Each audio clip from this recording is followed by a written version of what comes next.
홍콩행을 앞두고 초조해하는 한무철의 모습. 아침 일찍부터 한무철은 여권과 필요한 서류들을 확인하며 가족들을 재촉했다. 빨리 서둘러. 비행기 시간 늦으면 다 끝이야. 한무철의 다급한 목소리에 이미자와 아이들은 어쩔 수 없이 짐을 싸기 시작했다. 안녕하세요. 오늘도 방문해 주셔서 진심으로 고맙습니다. 구독과 좋아요 감사드립니다. 한서우는 울먹이며 짐을 싸고 있었다. 아빠, 나 친구들이랑 헤어지기 싫어. 왜 갑자기 홍콩에 가야 해? 한무철은 신경질적으로 소리쳤다. 그런 말할 시간에 빨리 짐이나 싸. 홍콩 가서 새로 시작하면 되잖아. 여기서 사는 것보다 훨씬 좋을 거야. 이미자는 남편을 한쪽으로 불러 조용히 말했다. 여보, 정말 이렇게 갑자기 떠나야 해요? 아이들도 힘들어하고. 빚 문제는 다른 방법으로 해결할 수 없을까요? 한무철은 이미자의 말을 자르며 다른 방법? 어떤 방법? 사채업자들이 우리 집 앞에서 기다리고 있는데 빨리 짐이나 싸. 라고 소리쳤다. 그때 초인종 소리가 들렸다.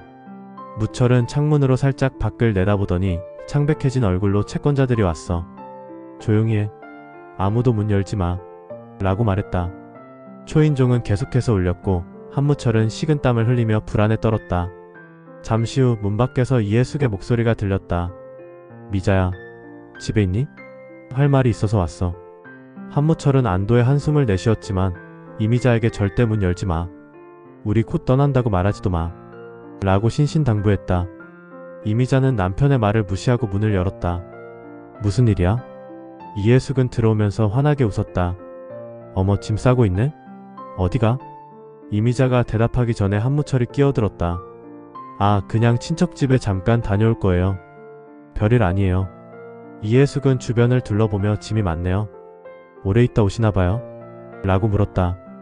한무철은 어색하게 웃으며 아니에요. 그냥. 이미자가 갑자기 입을 열었다. 사실 우린 홍콩으로 떠나. 그이가 빚쟁이들 때문에 더 이상 한국에 있기 힘들대. 한무철은 아내의 발언에 충격을 받고 이미자. 라고 소리쳤다.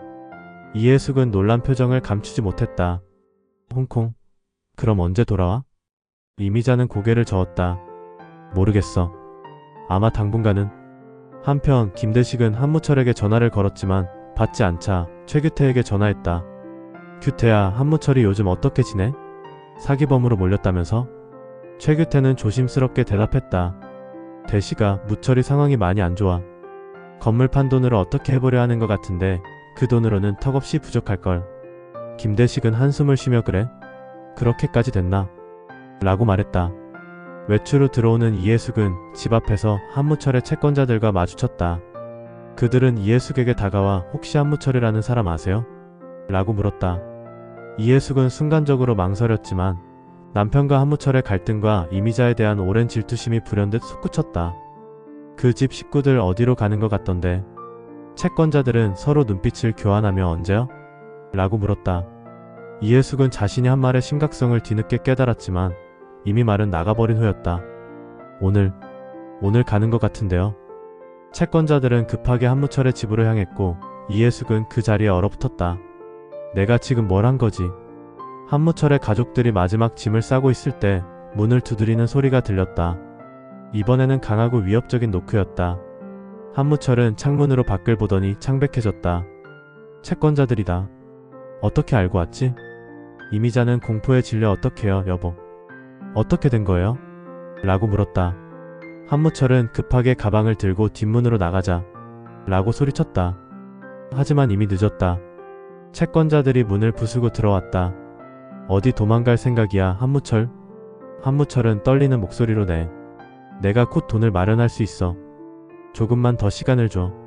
라고 애원했다. 채권자 중 한 명이 한무철의 가방을 빼서 열어보았다. 그 안에는 방금 최규태에게서 받은 계약금 3억이 들어있었다. 이거 뭐야? 돈이 없다더니? 채권자는 비웃으며 돈을 꺼냈다. 한무철은 필사적으로 그건 내 돈이야. 건물 판 계약금이라고. 라고 소리쳤지만 채권자들은 이미 돈을 챙기고 있었다. 이거 내 빚의 일부로 받아갈게. 나머지도 빨리 갚지 않으면. 채권자는 위협적인 눈빛으로 한무철을 노려보았다. 채권자들이 떠난 후 한무철의 가족은 절망에 빠졌다. 한서우는 울음을 터뜨렸고 이미자는 충격으로 말을 잇지 못했다. 한무철은 마치 모든 것을 잃은 듯한 표정으로 바닥에 주저앉았다. 이제 끝이다. 홍콩도 못 가. 모든 게 끝났어. 이미자가 물었다. 그럼 이제 어떻게 해요? 우리 어디로 가야 하죠? 한무철은 한참을 침묵하다가 집으로. 그냥 집에 있자. 라고 말했다. 가족들은 짐을 다시 풀었다. 무철의 눈에서는 이제 더 이상의 도피가 불가능하다는 체념이 보였다. 한편 이해숙은 집으로 돌아와 김대식에게 자신이 한 일을 털어놓았다.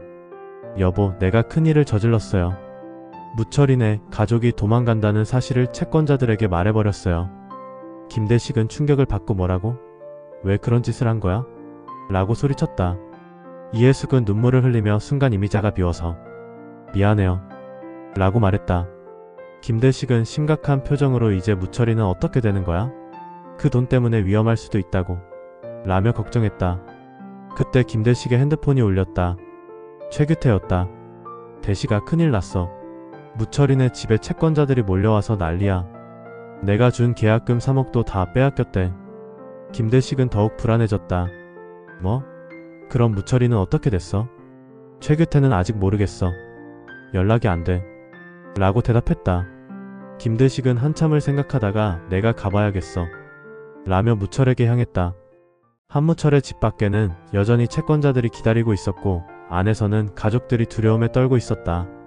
한무철은 오랜 고민 끝에 결심한 듯 자리에서 일어났다. 한무철은 결연한 표정으로 저놈들에게 시달리느니 그냥 파산 신청하고 한동안 혼자 사라져야겠어. 이미자와 아이들은 충격을 받았다. 한서우가 울음을 터뜨리며 아빠 안 돼요. 그럼 우리 집도 다 날리는 거잖아. 라고 소리쳤다. 한무철은 마지막으로 가족들에게 인사를 하고 문을 열었다. 채권자들이 그를 발견하고 다가왔다.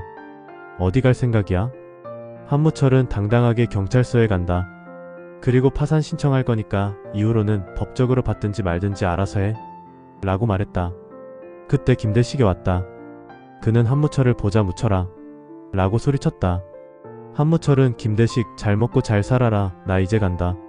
라고 말하며 경찰서를 향해 나갔다. 김대식은 한무철의 뒷모습을 보며 복잡한 심정에 빠졌다. 그는 주머니에 갖고 다니던 복권 당첨금이 담긴 통장을 만지작거렸다. 한무철이 경찰서로 향하는 도중 김대식이 그의 뒤를 쫓아 불렀다. 무철아, 잠깐만. 한무철이 돌아보자 김대식은 잠깐 얘기 좀 하자라고 했고 무철은 피곤한 표정으로 무슨 얘기? 나 이제 아무것도 할 말 없는데. 어차피 모든 게 다 끝난 마당에. 김대식은 사실 그 당첨금 내가 가지고 있다. 한무철은 놀라움을 감추지 못했다. 뭐? 이 자식 근데 그걸 이제야 말하냐? 김대식은 고개를 숙였다. 미안해. 나도 워낙 큰 돈이라 욕심도 나고 그동안 갈등이 많았다. 하지만 생각이 바뀌었다. 일단 내 급한 불부터 끄자. 무철은 눈물을 참으며 대식아. 내가 너한테 그동안 섭섭하게 한 것도 많은데. 대식은 과거는 과거야. 우린 40년 지기 친구잖아. 내가 큰 결심을 한 걸 보고 나도 결심했다. 우리 같이 더불어 살자. 40년 전 약속한 대로. 무철은 하염없이 눈물을 흘리며 감격에 겨워 김대식을 껴안았다. 고맙다 김대식. 정말 고마워. 대식이 자 이제 가자. 내가 해야 할 일이 있잖아. 라고 말하자 고맙다. 일단 채권자들 처리하고 그 사기꾼부터 잡도록 다시 재수사 요청하고 올게. 해결될 동안 우리 가족들 좀 부탁해. 대식은 걱정 마. 내가 책임지게. 라고 약속했다. 무철은 깊은 숨을 내쉬고 경찰서 안으로 들어갔다. 그의 얼굴에는 이제 두려움 대신 평온함이 깃들어 있었다. 집으로 돌아온 김대식은 이해숙에게 모든 일을 설명했다. 미안해, 상의 안 하고 무철이에게 폭건 얘기했어. 아무리 미웠던 놈이지만 친구가 망가지는 걸 보기 힘들었어. 이해숙은 놀라움을 감추지 못했다. 정말요? 그럼 우리 돈은? 김대식은 단호하게 어차피 약속한 거잖아. 절반은 무철이 거니까 돌려주는 게 맞는 것 같아. 그게 옳은 일이야. 이해숙은 잠시 망설이다가 고개를 끄덕였다. 당신 말이 맞네요. 내가 그렇게 혼란스러운 상황에서 그런 말을 해버려서. 나도 책임을 져야죠. 김대식은 아내의 손을 잡으며 미소 지었다. 우리 이제 신축 아파트로 이사 갈까? 그동안 들킬까봐 전전긍긍했는데 이제 눈치 안 보고 돈 써도 되잖아. 이해숙은 놀라움과 기쁨이 섞인 표정으로 남편을 바라보았다. 정말요? 그래요. 나도 이제 마음이 오히려 편해지려고 하네. 김대식은 고개를 끄덕였다. 다음날 김대식은 이미자에게 폭건당 천금 얘기와 무철과 했던 약속 얘기해 주었다. 이미자는 눈물을 흘리며 대식씨, 정말 고마워요. 우리 가족들 자칫 나앉게 생겼었는데 김대식은 무철이가 이번 일로 생각이 많이 바뀐 것 같아요. 가장으로서 책임감도 강해 보이고 일단 다 같이 잘 살아야죠. 라고 말했다. 한편 최규태는 아들의 수술이 무사히 끝나고 회복 중이라는 소식에 안도하던 중 무철의 소식을 듣고 복잡한 심정에 빠졌다. 최규태는 김대식을 만났다. 대식아, 무철이 소식 들었어. 근데 너 정말 복권 당첨된 거 사실이야? 라고 물었다. 김대식은 그래 맞아. 그동안 솔직히 말 못해서 미안해. 무철이 잘 못되는 거 보고 나도 느낀 게 많아서 늦게나마 솔직히 털어놨다. 그는 말을 이었다. 그 바람내 내 아들 민용이 수술비도 못 도와줬었는데 늦었지만 수술비랑 앞으로 들어가는 병원비 모두 해결해줄게. 어디서 빌렸는지 모르지만 먼저 그거부터 갚아. 라고 위로를 했다. 최규태는 잠시 침묵하다가 울먹이며 사실 나 무철이한테 거짓말했어. 건물 40억에 팔렸는데 30억이라고 속였거든.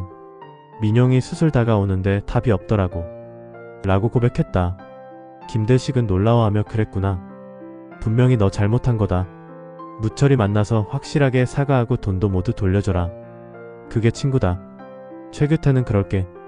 나도 솔직히 잠도 안 오더라고. 무철이가 하도 괘씸해서 저질렀지만 한시도 편하지 않았어. 라고 말했다. 이에 김대식이 말을 이었다. 생각해보니 무철이는 우리에게 섭섭하게는 했어도 나쁘게 한 건 없는데 오히려 우리가 무철이에게 나쁜 친구였네. 우리 둘 다 무철이를 속인 거잖아. 이 말에 규태도 한숨을 내쉬며 그러게 하며 대식의 말을 인정했다. 이후 한무철은 대식이 전해준 돈으로 급한 채무자들의 돈을 모두 변제했다. 그리고 곧 이어 정식으로 자신에게 모든 사기죄를 씌우고 도망친 장 대표를 지명수배하도록 경찰과 검찰에 고소를 했다. 그동안 무철의 말을 신뢰하지 않던 경찰 쪽에서는 태세를 전환하여 무철을 위해 적극적인 수사 협조를 하게 되었다. 한무철. 그의 얼굴에는 이제 두려움이 없었다. 그는 창문 너머로 하늘을 바라보며 이제야 마음이 편해지네. 라고 중얼거렸다. 이상으로 이번 회차 예상 스토리를 마치겠습니다. 다음 회차도 구독과 좋아요 시청 부탁드립니다. 다시 한번 감사드립니다.